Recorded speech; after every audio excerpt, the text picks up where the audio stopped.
우리가 무엇을 배우러 가면 첫 시간, 첫 인상이 굉장히 중요하죠. 그래서 가르치는 사람도 이 첫 시간에 인상 깊게 가르치려고 노력하고, 또 배우는 사람은 그 첫 시간에 그 인상을 가지고 또 앞으로의 배울 것을 소망하며 배우게 됩니다. 교회에서 하는 부흥회도 보시면 첫 시간이 중요합니다. 그래서 첫 시간이 은혜로운 시간이 되면 그 다음 시간에 성도들이 더 많아지는 그런 시간이 되고, 그렇지 않으면 웬만하면 모이지 않으려고 하는 것이 오늘날 성도들의 특징이죠. 자, 그러다 보니까 이 첫 시간이라고 하는 것은 어떻게 보면 가장 중요한 것, 또 핵심되는 것을 임팩트 있게 가르치기 마련입니다. 오늘 말씀 보시면 3장 1절부터 18절까지 사무엘이 처음으로 하나님께 계시받은 상황에 대해서 설명하고 있고, 이어서 19절부터 21절까지 말씀은 사무엘이 어떻게 훌륭한 선지자가 되었는가라고 하는 것에 대해서 설명이 나옵니다. 오늘 우리가 살펴보려고 하는 것은 오늘 말씀 1절부터 14절까지에 있는 사무엘이 최초로 임한 이 계시의 내용이 무엇이고, 또 사무엘에게 무엇을 말씀하고 계신가라고 하는 것에 대해서 우리가 함께 살펴보려고 합니다. 물론 오늘 이 본문은 선지자, 이스라엘 민족사에서 선지자 제도를 시작하게 하는 본문입니다. 선지자라고 하는 호칭이 물론 이전에도 있었습니다만, 본격적으로 선지자 사역이 시작은 사무엘부터 시작이 됩니다. 그런 차원에서 중요한 본문이기도 합니다만, 사무엘에게 있어서, 개인적으로 사무엘에게 있어서 가장 첫 계시, 하나님께서 나에게 주신 첫 계시의 말씀이 오늘 본문에 나오고 있다라고 하는 거죠. 그래서 사무엘에게 있어서도 가장 중요한 본문이 바로 오늘 말씀입니다. 앞에서도 말씀드렸듯이 첫 시간은 대부분 중요한 것을 말씀한다라고 말씀을 드렸잖아요. 과연 하나님께서 사무엘에게 처음 부르시는 이 장면에 무엇을 말씀하고 계시는가라고 하는 것을 우리가 함께 살펴보고 은혜를 나누길 원합니다. 11절 말씀을 보십시오. 오늘 본문 11절. 여호와께서 사무엘에게 이르시되 보라, 내가 이스라엘 중에 한 일을 행하리니 그것을 듣는 자마다 두 귀가 울리리라 라고 하면서 시작하고 있습니다. 그 내용이 뭐냐? 그 첫 계시의 내용이 우리가 지난 시간에 살펴보았던 엘리 제사장 가문의 멸망, 심판을 선언하는 내용입니다. 그런데 이 내용은 이미 사무엘이 알고 있는 내용이었다라고 하는 겁니다. 사무엘상 2장 27절에서 하나님의 사람이 엘리에게 와서 그 심판, 엘리 제사장 가문의 심판을 얘기하고 있을 때 정황상 사무엘도 그 옆에 있었다라고 하는 것이, 옆에서 듣고 있었다라고 하는 것을 우리가 알고 있어야 됩니다. 왜냐하면 본문에서 하나님께서 사무엘에게 계시하실 때 마치 사무엘이 이미 다 알고 있는 것처럼 다시 말씀하고 있다라고 하는 거죠. 12절 말씀 보십시오. 내가 엘리의 집에 대하여 말한 것을 처음부터 끝까지 그날에 그에게 다 이루리라. 그러니까 이전의 내용을 다 알고 있는 것처럼 구체적인 그 내용에 대해서는 말씀하고 있지 않고 있다라고 하는 거죠. 요즘식으로 말하면 이런 겁니다. 내가 엘리 집안에 대해서 심판의 내용을 얘기한 것 너 알고 있지? 너 그 내용을 알고 있는 거 내가 안다. 내가 그것을 처음부터 끝까지 다 이룰 거야 라고 하나님께서 사무엘에게 첫 계시의 내용을 주고 있다라고 하는 거죠. 따라서 사무엘상 3장 11절부터 14절까지에서 사무엘에게 처음 임한 이 말씀은 사무엘상 2장 27절부터 36절까지에서 나오는 엘리에게 선언한 내용을 다시 한번 반복해서 말씀하고 있는 것이다 라고 하는 거죠. 우리가 지난 시간에 이 심판의 내용이 어떻게 세세하게 이루어지는가에 대해서 우리가 이미 살펴보았습니다. 그런데 궁금한 것이, 하나님께서 사무엘에게 최초로 계시를 주실 때에 왜 다른 내용을 안 주시고 이미 다른 예언자를 통해서 엘리에게 전했던 그 내용을 내가 확실히 이루겠다라고 하는 것을 다시 말씀하고 있는가라고 하는 겁니다. 사무엘에게 있어서는 첫 계시인데 어떻게 보면 좀 더 멋있는 계시를 주시거나 또 좀 좋은 계시를 주시면 좋을 텐데 왜 하필 엘리 가문의 멸망한 그 계시의 내용을 다시 한번 반복하고 계시는가라고 하는 겁니다. 물론 여러 이유가 있을 수 있지만 앞으로 지도자가 될 사무엘에게 지도자의 중요성을 강조하기 위해서 다시 한번 이 계시를 반복하고 있다라고 하는 거죠. 죄를 지은 영적 지도자인 엘리 가문의 심판의 무거움을 통해서 이 지도자라고 하는 이 자리가 얼마나 중요한지 앞으로 지도자가 될 사무엘에게 반복해서 말씀하고 있다라고 하는 겁니다. 여러분, 지도자가 중요한 이유는 지도자의 죄는 일반 사람들의 죄와 질적으로 다르기 때문에 그렇습니다. 특별히 이스라엘 백성들의 지도자는 더더군다나 중요합니다. 왜냐하면 이스라엘 정치 구조는 다른 이방 나라와 다르기 때문에 그렇습니다. 가장 큰 다른 점이 뭐냐? 많은 사람들이 모여서 다수결에 의해서 나라가 움직이는 것이 아니라 하나님의 뜻에 의해서 나라가 움직이게 되어 있는 나라가 이스라엘이다라고 하는 거죠. 말하자면 하나님의 신정 정치로 나라가 움직이게 됩니다. 따라서 왕이나 어떤 지도자가 하나님의 뜻에 의해서 나라가 다스려지지 않는다라고 한다면 하나님께로부터 채찍과 진노가 임한다라고 한 사실을 하나님께서 사무엘에게 주신 이 계시를 통해서 분명히 깨닫게 하신다라고 하는 겁니다. 이 내용을 강조하기 위해서 엘리 가문의 멸망에 대한 이 계시의 내용을 다시 한번 반복하시면서 사무엘에게 첫 계시로 주고 계십니다. 그럼 구체적으로 사무엘에게 처음 임한 이 말씀을 통해서 사무엘에게 무엇을 깨닫게 하기를 원하시는가? 크게 두 가지를 깨닫게 하기를 원하시고 계십니다. 첫째는 하나님에 대한 분명한 인식을 가지고 살아야 된다라고 하는 겁니다. 하나님에 대한 분명한 인식. 여러분, 엘리 제사장은 하나님에 대한 인식이 없었던 것은 아닙니다만 확고하고 분명한 인식이 없었던 것으로 보입니다. 무엇을 통해서 그것을 알 수 있는가? 자녀들에게 마땅히 행할 길을 가르치지 않은 것을 통해서 알 수 있습니다. 하나님께서 드리는 제사를 보면 그 사람이 하나님에 대해서 어떤 마음과 자세와 태도를 가지고 있는가를 알 수가 있고 표현되기 마련입니다. 제사에 그게 다 표현된다라고 하는 거죠. 만약 엘리 제사장이 하나님 앞에서라고 하는 이 코람데오 정신을 가졌다라고 한다면 아들들이 이 제사의 제물을 가지고 장난치는 것을 그대로 보고 있지 않았을 것이다 라고 하는 거죠. 하나님의 위대하심과 하나님의 전능하심을 안다라고 한다면 장난치는 그 아들들의 모습을 보고 강한 질책과 제대로 된 자세를 가르쳐야 했다라고 하는 거죠. 그런데 엘리 제사장은 지도자로서 자녀들을 올바로 가르치지 않고 있었다라고 하는 겁니다. 왜 그렇습니까?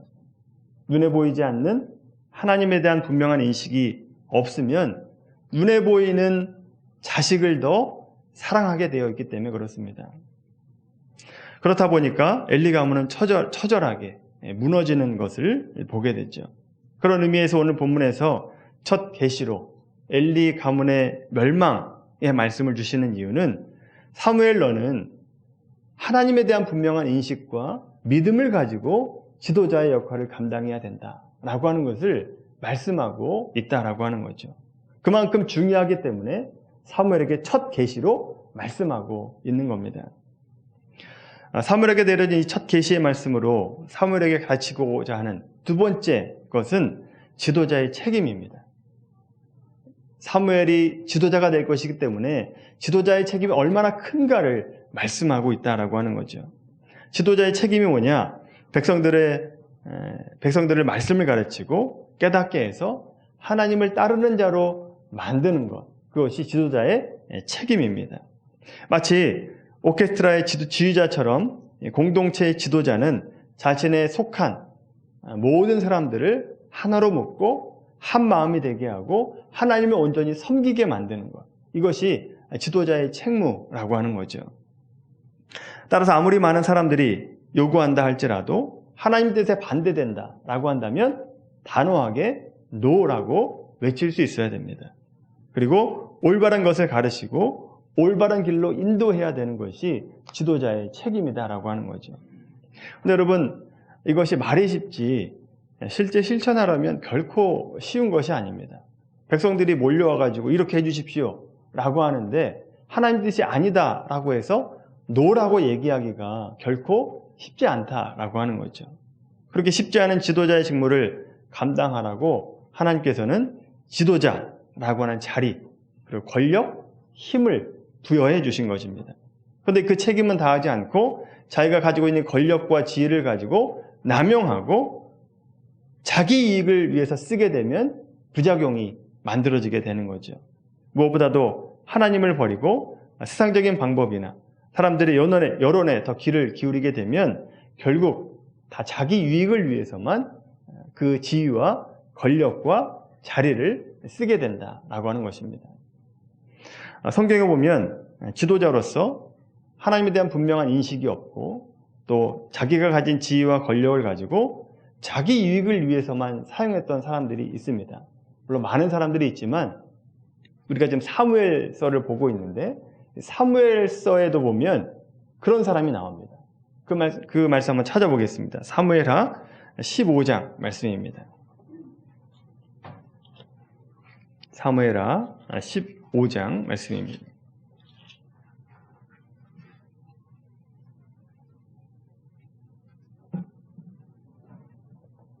사무엘하 15장 1절부터 6절까지 말씀.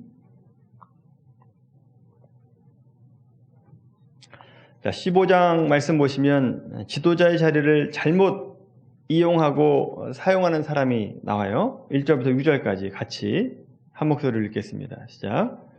그 후에 압살롬이 자기를 위하여 병거와 말들을 준비하고 호위병 50명을 그 앞에 세우니라.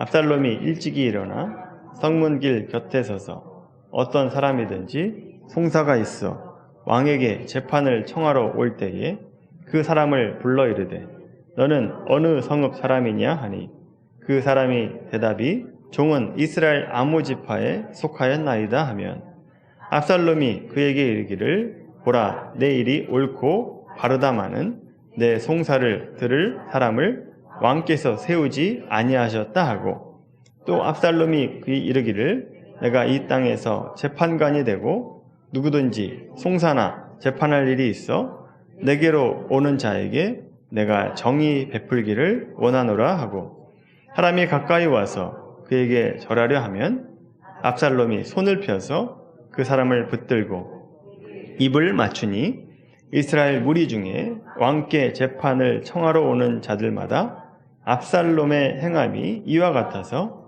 이스라엘 사람의 마음을 압살롬이 훔치니라. 아멘. 압살롬은 다윗의 아들이죠. 그런데 나중에 다윗을 반역을 하게 됩니다. 왕을 반역하기 위해서 뭐가 필요하냐? 백성들의 지지가 필요합니다. 하나님의 나라의 운영의 원리는 여론에 의해서가 아니라 백성들에 의해서가 아니라 하나님의 뜻에 의해서 움직이게 되는데 압살롬은 하나님의 뜻에 반대해서 지도자가 그러다 보니까 백성들의 지지가 필요하다라고 하는 거죠. 여론을 형성해야 됐습니다. 자, 이 일을 위해서 무엇을 하느냐 하면 2절 말씀 보시면 우리가 읽은 말씀대로 성문 곁에 서서 재판을 합니다. 왕에게 가서 재판을 해야 되는데 성문 곁에서 자기가 재판을 하고 있다라고 하는 거죠. 성문 오는 길에 중앙에 기다리고 있다가 왕을 만나서 송사하러 오는 사람들을 자기가 만납니다. 만나서 당신이 무슨 일로 오느냐? 이만저만한 일로 송사하러 재판하러 가고 있습니다. 하면 내가 압살롬 왕자니까 나에게 사연을 얘기해라. 그러면 아버지 대신에 내가 해결해 주겠다. 라고 하면서 자기가 해결하고 있습니다. 자기가 가진 지위와 권력을 가지고 해결을 하는 거죠. 자, 그렇게 송사를 해결하고 나서 5절에 있는 대로 사람이 가까이 와서 그에게 절하려 하면, 그러니까 자기가 송사한 내용을 해결받고 감사를 표현하려고 하는 겁니다. 그러면 압살롬이 손을 펴가지고 그 사람을 붙들고 그에게 입을 맞추게 되는 거죠. 절한다는 것은 상하의 관계의 예의고, 입을 맞춘다는 것은 이 대등한 관계에 하는 일입니다. 그런데 일반 백성 입장에서 왕자가 자기를 상하의 관계가 아니라 대등한 관계로 나를 대해 주었다라고 하는 이런 그 왕자의 모습을 보고 백성들의 마음이 녹아지게 되는 겁니다. 왕자가 이렇게 좋은 왕자구나 라고 하는 마음을 갖게 되죠. 자, 그런데 여러분, 이것이 정말 압살롬이 백성들을 사랑해서 한 일이냐? 그게 아니다 라고 하는 거죠. 6절의 말씀 보시면 정말 사랑해서 이렇게 한 게 아니라 그 끝에 보시면 이스라엘 사람의 마음을 압살롬이 훔치니라. 그 마음을 훔쳤다는 겁니다. 이스라엘 백성들의 마음을 훔치고 있는 압살롬의 모습을 보게 되죠. 그리고 자기가 반역할 때 그 국민들의 호응을 얻어서 자기가 왕으로 등극하려고 하는 일입니다. 여러분 보십시오. 하나님을 버리고 사람들의 인기를 얻어서 지도자가 되려고 하면 사람들을 속여서 자기 유익을 구하게 된다라고 하는 겁니다. 종교적인 것도 예외가 아닙니다. 종교적인 일로도 얼마든지 자기 유익을 취할 수 있습니다.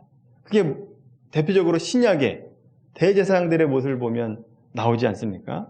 인간은 악해서 하나님을 섬기는 일을 통해서도 악을 행합니다.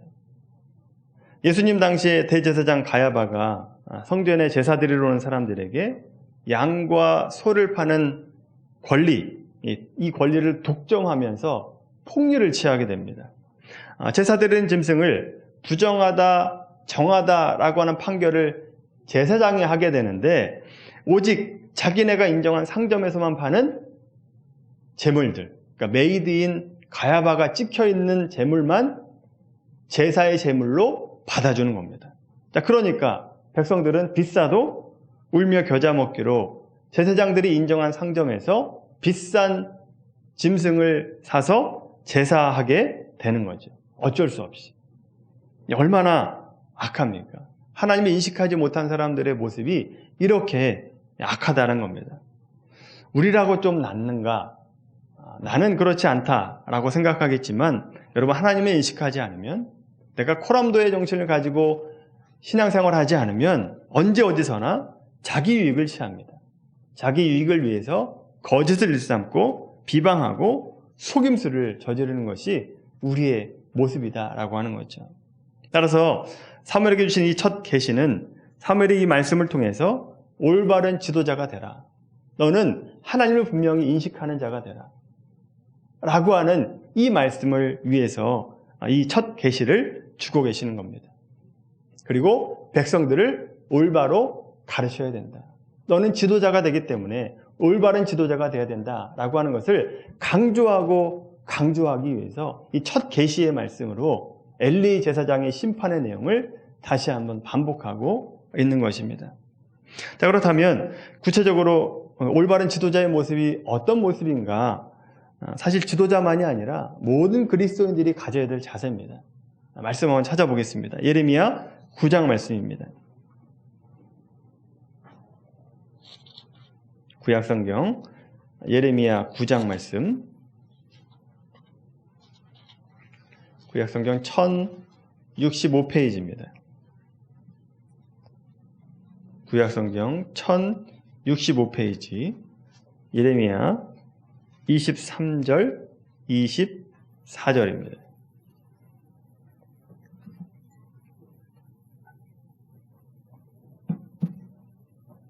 (23절) (24절) 같이 읽겠습니다. 시작.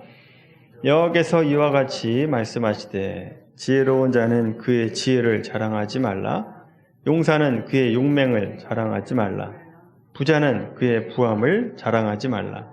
자랑하는 자는 이것으로 자랑할지니 곧 명철하여 나를 아는 것과 나 여호와는 사랑과 정의와 공의를 땅에 행하는 자인 줄 깨닫는 것이라.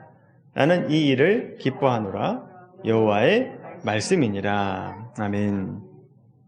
여러분, 사사시대는, 사무엘 시대는 사사시대를 배경으로 한다라고 말씀을 드렸죠. 사사시대를 한마디로 표현하면 이런 표현입니다. 사사기 21장 25절에 보면 나오는데, 그때에 이스라엘의 왕이 없으므로 사람이 각각 자기 소견에 옳은 대로 행하였더라. 이 말씀이 몇 번 반복이 됩니다. 사람이 자기 소견에 옳은 대로 행하는 것이 뭐냐? 하나님을 인식하지 못하는 거죠. 하나님을 모르는 것이다 라고 하는 겁니다. 하나님을 모르면 자기가 원하는 대로 할 수밖에 없고, 그러면 결코 선한 결과가 맺어지지 않는다라고 하는 것을 사사기를 통해서 우리가 알 수 있게 되죠. 그리고 23절, 우리가 읽었던 23절 말씀 보시면 자기 소견에 옳은 대로 하면 어떤 결과를 맺는가가 나옵니다. 23절 보시면 그의 지혜를 자랑하게 되고 그의 용맹을 자랑하며 그의 부함을 자랑하게 된다라고 하는 거죠. 하나님을 인식하지 못하면, 코람데오 정신을 가지지 않으면 이렇게 된다는 겁니다. 그의 지혜, 그의 용맹, 그의 부함 3번 반복하면서 오직 자기에게 초점이 맞춰져 있는 게 무엇입니까? 하나님이 초점이 아닙니다. 자기에게만 초점이 맞춰져 있죠. 그러면 안 된다는 겁니다. 그럼 무엇을 자랑하라고 하시느냐? 24절 말씀 보십시오. 자랑하는 자는 이것으로 자랑할지니 곧 명철하여 누구를 아는 것이요? 나를 아는 것, 하나님을 아는 것을 자랑해야 된다는 겁니다. 자, 23절은 나에게 초점이 맞춰져 있지만 24절은 누구에게 초점이 맞춰져 있어요? 하나님에게 초점이 맞춰져 있다라고 하는 겁니다. 하나님을 아는 것이 중요하다라고 하는 겁니다. 하나님을 아는 것, 이것은 저절로 되지 않습니다. 교회를 오래 다닌다고 저절로 되지 않는다라고 하는 거죠. 신앙생활 하면서 하나님께 초점을 맞춘 훈련을 계속해서 하지 않으면 늘어나지 않습니다. 말씀을 볼 때 내 자신의 소리를 듣는 것이 아니라, 내 자신이 가지고 있는 생각을 강화시키려고 말씀을 듣는 것이 아니라, 내 마음은 이런데 하나님의 마음은 어떤가를 듣는 시간, 그것이 말씀을 보는 시간입니다. 기도는 내 소원을 아뢰는 시간이 아닙니다. 내 소원을 반드시 들어줘야 되는 분이 하나님이기 때문에 억지를 부리는 시간이 아니라 하나님 음성 듣는 시간이죠. 하나님이 그 기도 제목에 대해서 어떻게 생각하시는가, 무엇이 하나님의 뜻인가를 듣는 시간, 그 시간이 기도의 시간입니다. 찬양할 때 내 감정에 집중하는 시간이 아니라 하나님이 얼마나 영광스러운지, 하나님이 얼마나 예배 받으시기에 합당한 분인지, 경배받기에 합당하신 분인지, 그 시간이, 찬양하는 시간이 하나님께 집중하는 시간이 돼야 된다라고 하는 거죠. 이렇게 하나님께 집중하면 하나님을 알게 되고 하나님의 마음을 품으면 그 사람은 변하게 됩니다. 변할 수밖에 없죠. 변화될 때 어떤 삶을 살게 되는가? 우리 마지막으로 한번 찾아보겠습니다. 마태복음 5장 말씀입니다.